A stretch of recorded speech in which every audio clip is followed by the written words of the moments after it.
The morning of March 27, 1977, dawned over the Canary Islands with an eerie stillness. At Los Rodeos Airport, thousands of travelers moved through the terminals, their minds preoccupied with destinations and schedules. Unbeknownst to them, they stood on the precipice of history's deadliest aviation disaster. Two Boeing 747s, one operated by KLM and the other by Pan American, were scheduled to depart, but fate had other plans. A terrorist bomb explosion at Gran Canaria Airport forced both aircraft, along with several others, to divert to the much smaller Los Rodeos.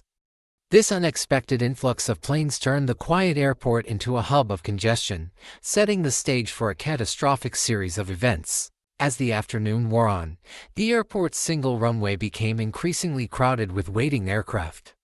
The unexpected traffic jam left pilots and crew members anxious to depart, but worsening weather conditions made navigation difficult.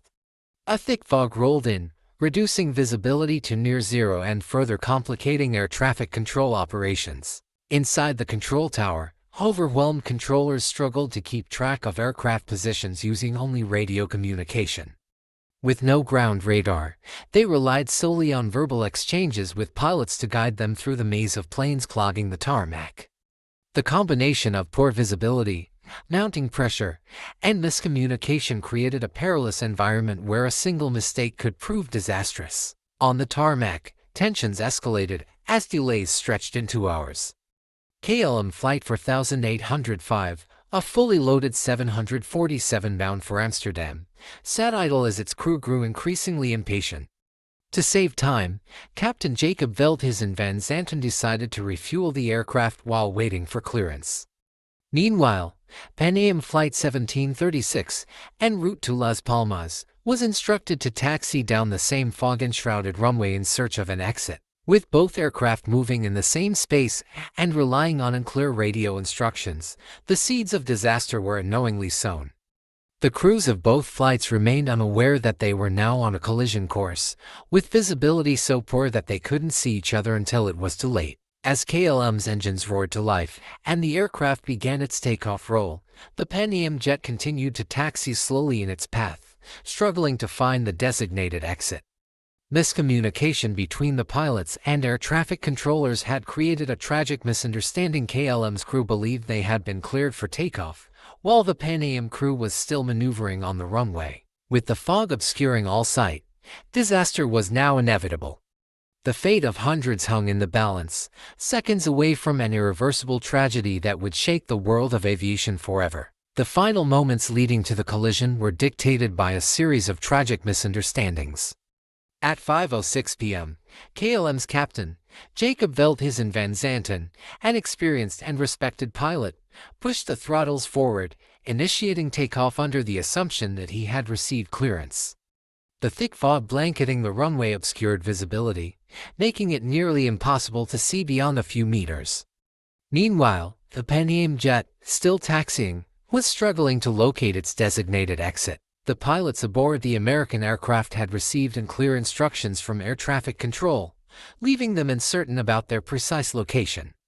The congestion of radio communications, filled with overlapping voices and static interference, further muddled the situation, preventing both crews from fully grasping the imminent danger. As the KLM aircraft accelerated down the runway, the Pan Am pilots suddenly spotted the faint glow of its landing lights cutting through the dense fog. Realizing the imminent collision, they frantically attempted to turn their massive jet off the tarmac. The crew's voices filled the cockpit with urgency as they fought to escape the path of the oncoming aircraft. But the weight and size of the Boeing 747 made quick maneuvering nearly impossible. Their tires skidded against the pavement as they struggled to veer onto the grassy edge. Time was slipping away, and every desperate action to avoid the disaster felt excruciatingly slow. With no knowledge of the Pan Am jet's exact position, the KLM captain continued his takeoff, fully committed to the ascent. As his aircraft gained speed, Van Zanten caught sight of the massive shape ahead, an obstacle that should not have been there. In a split-second reaction, he yanked the control column, attempting to lift off prematurely. The nose of the KLM jet rose into the air, but it was too late. The underbelly of the aircraft slammed into the upper fuselage of the Pan Am jet, shearing through metal, passengers, and seats in a deafening explosion. The impact tore apart the Pan Am's midsection, sending a fireball into the sky as pieces of both planes scattered across the tarmac. Flames erupted instantly, consuming the wreckage in a matter of seconds. The once busy runway transformed into a scene of horror, with black smoke billowing into the air. The sheer force of the impact had ignited fuel tanks, turning the aircraft into an inferno. Survivors trapped inside screamed for help, their voices drowned by the roar of the flames. Emergency crews scrambled to respond, but the intensity of the fire and scattered debris made rescue efforts nearly impossible. What had begun as a routine departure had now become the deadliest aviation disaster in history, a tragedy born out of confusion, poor visibility, and the irreversible consequences of miscommunication. The collision unleashed an unimaginable catastrophe. The moment the KLM aircraft struck the Pan Am jet, a massive fireball erupted, fueled by thousands of gallons of jet fuel. Flames instantly engulfed the KLM plane, leaving no chance for survival. The 248 passengers and crew aboard perished in an instant, consumed by the inferno before they could comprehend what had happened. Meanwhile, the Pan Am jet, though devastated by the impact, remained partially intact. Inside, chaos reigned. Passengers screamed in terror as smoke choked the cabin, the acrid scent of burning metal and fuel filling their lungs. Some clambered over seats and fallen debris, desperate for a way out, while others remained trapped, unable to move as fire spread relentlessly through the wreckage. Outside, the airport erupted into a state of panic. Rescue teams scrambled toward the burning aircraft, but the thick fog made navigation almost impossible. The heavy smoke rising from the wreckage only worsened visibility, disorienting responders as they fought to reach survivors. The heat from the blaze was overwhelming, forcing firefighters to battle against flames that refused to be subdued. The airport, never designed to handle such a catastrophic disaster, was woefully unprepared. Fire trucks and ambulances struggled to position themselves amid the chaos, their sirens drowned out by the roaring inferno. Every second counted, but against such devastation, even the fastest response felt agonizingly slow. Inside the Pan Am wreckage, survival depended on luck and sheer willpower. Some passengers, disoriented and injured, groped through the smoke-filled aisles, their hands pressed against the scorching walls as they searched for an escape. Miraculously, a handful found breaches in the fuselage where they could crawl or leap to safety. Flight attendants, despite their own injuries, guided those who could move toward the few remaining exits. In the midst of the horror, 61 people managed to escape, stumbling onto the tarmac, their bodies covered in soot and burns. Behind them, the aircraft continued to burn, sealing the fate of those still trapped inside. As emergency crews fought to control the blaze, the full scope of the tragedy became evident. Charred wreckage littered the runway, pieces of twisted metal scattered like remnants of a war zone. The survivors, dazed and traumatized, watched as firefighters struggled against the unrelenting flames. The Tenerife airport, now the site of the deadliest aviation disaster in history, stood as a grim reminder of how a series of small miscommunications had led to unfathomable loss. Though the fire would eventually be extinguished, the scars, both physical and emotional, would remain forever etched in history. In the aftermath of the disaster, investigators from the Spanish Civil Aviation Authority, along with teams from the Netherlands and the United States, arrived at Los Rodeos Airport to unravel the cause of the tragedy. What they found was a scene of utter devastation: charred fuselages, melted metal, and remnants of personal belongings strewn across the tarmac. The painstaking process of examining the wreckage began immediately. Flight data recorders, or black boxes, were recovered from both aircraft, offering crucial insights into the final moments before impact.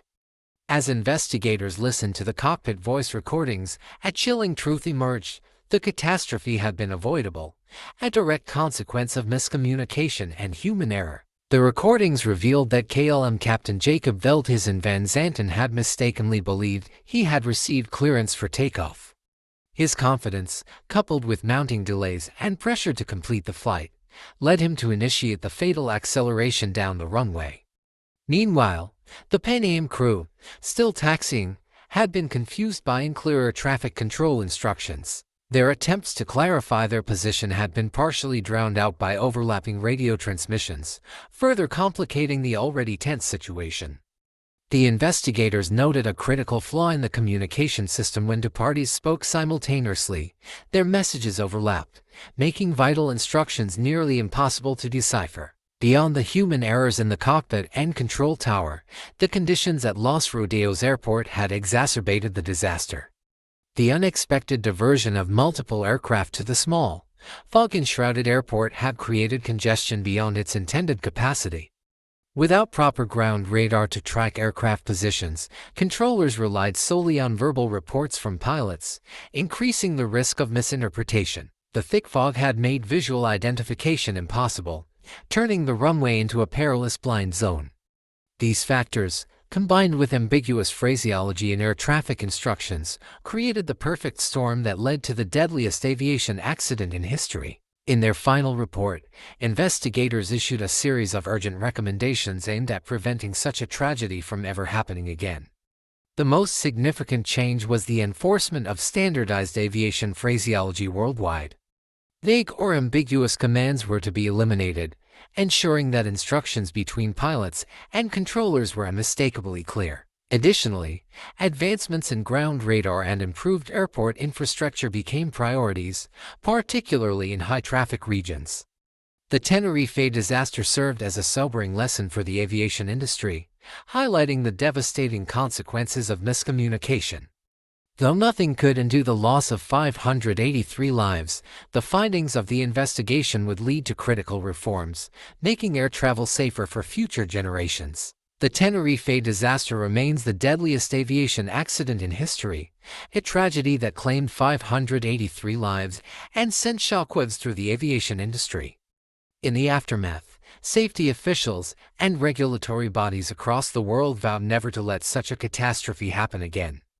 Investigations highlighted the dire consequences of miscommunication, leading to sweeping reforms in how pilots and air traffic controllers interact. Standardized aviation phraseology became mandatory, eliminating vague or ambiguous commands that could lead to misunderstandings. No longer would phrases like takeoff be used casually, only the explicit term cleared for takeoff would signify permission to depart. The tragedy became a turning point in aviation safety, forcing the industry to confront the human factors that had played such a devastating role. One of the most significant advancements to emerge from the disaster was the introduction of Crew Resource Management (CRM), a training program designed to improve cockpit decision-making and teamwork. Before Tenerife, strict hierarchies in the cockpit often led to situations where junior crew members hesitated to challenge their captains, even when they sensed danger. CRM revolutionized this dynamic by encouraging open communication, assertiveness, and shared responsibility among all flight crew members. Pilots were trained to work collaboratively, ensuring that every voice in the cockpit was heard and respected. This cultural shift within the aviation industry helped prevent future accidents caused by human error, reinforcing that even the most experienced pilots could make mistakes if proper checks and balances were ignored. The disaster also prompted substantial improvements in airport infrastructure and air traffic control technology. Los Rodeos Airport, now renamed Tenerife North Airport, underwent extensive modifications to enhance safety.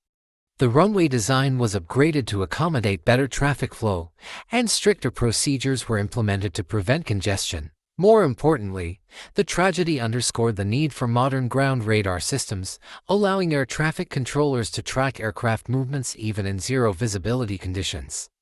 This technological advancement became standard at major airports worldwide, drastically reducing the chances of similar incidents occurring in poor weather conditions. Though decades have passed, the Tenerife disaster remains a sobering reminder of the fragile balance between human decision-making and aviation safety.